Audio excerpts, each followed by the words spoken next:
لو بدأت من الصفر في 2025 ده اللي انا هعمله خطوه بخطوه عشان اقدر احقق نجاح. اول حاجه هشتغل عليها هي المايند سيت. انا عارف ان المايند سيت ده ناس كتير قوي كلمتك فيه، وطريقه التفكير ونمط التفكير، وقد ايه حاجه كرنج والناس مش بتحب تتكلم عليها، ولكن في الحقيقه للاسف المايند سيت هو اهم حاجه في اي بزنس او اي مجال انت عايز تخش فيه. ليه؟ لان المايند سيت اي حد موظف بيشتغل في شركه او بيشتغل في بنك او بيشتغل في مكتب محاماه او بيشتغل في اي حته محاسبات، في الاخر الشخص ده بيبقى تفكيره تفكير الموظف، بمعنى ان هو ما بيعرفش ياخد ريسكات، ما بيعرفش يبقى واثق في نفسه ان هو يخش يعمل حاجه جديده عليه، بيبقى شغال بالنسبه له يوم واحد في الشهر او 15 في الشهر هياخد مرتبي مش فارقه معاه. المهم قوي ان انت تفرق ما بين المايند سيت ده والمايند سيت بتاع حد عايز يشتغل ويعمل فلوس، وده هنتكلم عليه في الشانل قدام، وهكلم معاك عن المايند سيت اكتر. بس انا عارف ان هي حاجه كرنج فالناس بتحب تتكلم عليها، بتحب تتكلم عن خطوات فعلا ازاي تحقق نجاح او تعمل فلوس. تاني خطوه معانا وهي ان انا اختار نوع بزنس. هختار من مجالين، يا اما السوشيال ميديا ماركتنج ايجنسي يا اما الكونتنت برودكشن. المجالين دول حاليا من اهم المجالات اللي موجوده في السوق، ومن المجالات اللي فعلا ممكن تدخلك دخل كبير جدا لو اشتغلت فيها صح ببلو برنت او بخريطه تقدر تمشي عليها. طب يا مدثر انا ما عنديش اي نتائج، ما عنديش اي حاجه سابقه عملتها. لو انت مثلا تعالى نتكلم عن السوشيال ميديا ماركتنج ايجنسي، مش شرط ان انت تكون بتعمل ماركتنج بحت، يعني مش شرط تكون بتعمل ادز على السوشيال ميديا او ميتا فيسبوك ادز او تيك توك ادز. الاحسن ان انت تكون بتقدم خدمه. الخدمه دي ممكن تكون فيديو اديتنج، ممكن تكون اس اي او،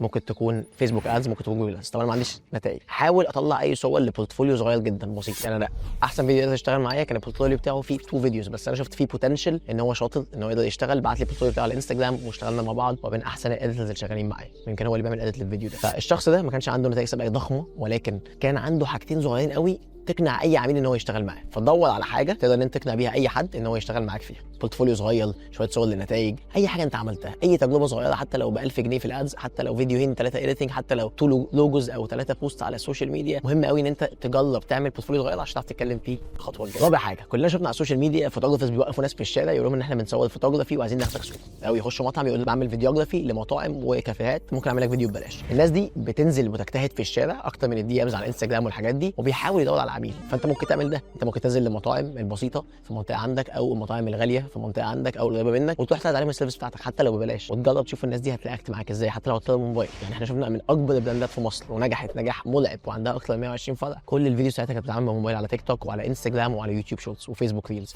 الناس دي اشتغلت بموبايل. توقع الشخص اللي راح لهم ما كانش عنده اكسبيرينس ضخمه جدا في المجال، ولكن هو اخذ الخطوه ان هو يجرب ويقدم ده. ولو مش حابب ان انت تشتغل ببلاش، هقول لك على طريقه احسن ممكن تعملها، ان انت تروح تعمل الحاجه، تقول له مثلا هعمل لك فيديو ببلاش، هعمل لك فيديو موبايل ايه، ودي حاجه على فكره ترندي جدا. يعني الحاجه دي لو انت شفت فيديو النهارده انزل اعمل ده بكره، اتعلم جيب لورنز صغير اللي هو الحاجه اللي بتثبت الموبايل، وجرب صور فيديو لاصحابك الاول، وبعد كده روح قاعد على مطاعم او كافيهات. الناس عايزه ده، الناس محتاجه ده، ومش لاقي حد بيقدم الخدمه دي. طبعا ما عنديش بورتفوليو زي ما قلت لك، لازم تعمل الحاجه دي ببلاش خالص، وبعديها هتاخد من الناس ريفيو، تقول له انا اعمل لك 5 فيديوهات ببلاش او 3 فيديوهات ببلاش، بس تقول لي رايك في الخدمه بتاعتي بعديها.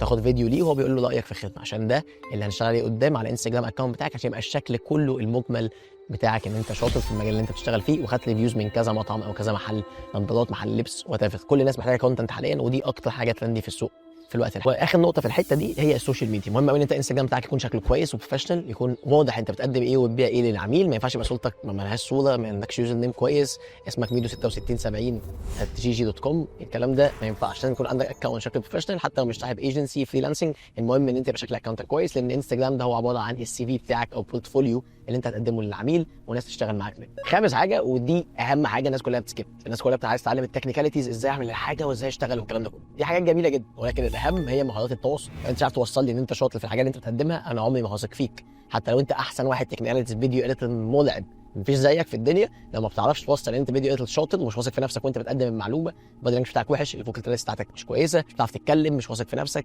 كل الكومباينيشن ده يودي الى ان انت مش عارف توضح الخدمه بتاعتك. فانا كحد عميل مش هشتري منك، هبقى خايف اشتري منك، هبقى شاكك فيك، لان انت اصلا شاكك في نفسك. فمهم قوي ان انت تشتغل على حته الكونفدنس دي، وده هنشتغل مع بعض عليها برضه قدام في الشانل، بس انا مش هطول عليك في الفيديو. سادس حاجه، اول فلوس ليك تدخلها لازم ترجع تستثمرها في نفسك. مهم جدا ان انت تستثمر في نفسك، ركز على ان انت تعمل بيرسونال براند قوي، تعمل اكونت على انستجرام محترم فعلا تقدم عليه الحاجات اللي انت بتبيعها. تاني حاجه، تستثمر في كورسات فعلا تعلمك حاجه فيها بلو برنت، خريطه تمشي من الخطوه الاولى للخطوه الاخيره، حد يعلمك كل حاجه، حد وصل للحاجه اللي انت عايز توصل لها. وبالمناسبه دي انا عامل كورس وهستقبل فيه 20 شخص بس، والكورس ده هيتفتح من اول 25/6 لحد يوم 1/7 بس، وبعد كده يتقفل تاني زي ما احنا كنا قافلينه بقالنا سنتين، والطلب عليه متعب. الناس كلها عايز تتعلم الكولز، لان احنا الحمد لله بفضل الله بنلاقي ربنا جدا في المعلومات اللي احنا بنقدمها للناس. فاستنى يوم 25/6 ان شاء الله، والكولز بتاعي هيكون مفتوح، بعلمك فيه كل الديتيلز اللي انت محتاجها عشان تبدا الجيرني بتاعتك اونلاين، ان انت ما تعرفش اي حاجه خالص، ان انت توصل للحته اللي انت نفسك توصل. 7 ودي اخر حاجه، ما تفكرش في الفلوس بس، ولكن لو وصلت لاول عميل ليك خد تستمونيال، خد راي العميل في الشغل بتاعك، بعد كده غلي الخدمه بتاعتك واحده واحده، وبعد كده ابدا وظف ناس تساعدك ان انت تقدم الخدمه دي، حتى لو هتبني بنسبه من ارباحك. دي الطريقه الوحيده اللي تكبر بيها، ان انت تبدا تدفع لناس ثانيه عشان تساعدك ان انت تكبر، حتى لو اشطر منك في بعض الحاجات. انا بدات من الصفر، بدات من لابتوب برو بوك 4530 اس، اقسم بالله كان بيفتح اقل حاجه ساعه الا ربع او 45 دقيقه. الموضوع كان مرعب، عمري ما تخيلت ان انا في حياتي ممكن اعيش العيشه دي. فانا بدات من الصفر، انت كمان تقدر تبدا من الصفر وتوصل للحاجه دي. لو وقت ما عداش والله العظيم لسه في opportunities كتيره جدا، كل اللي انت محتاج تعمله ان انت تعدي وتاخدها.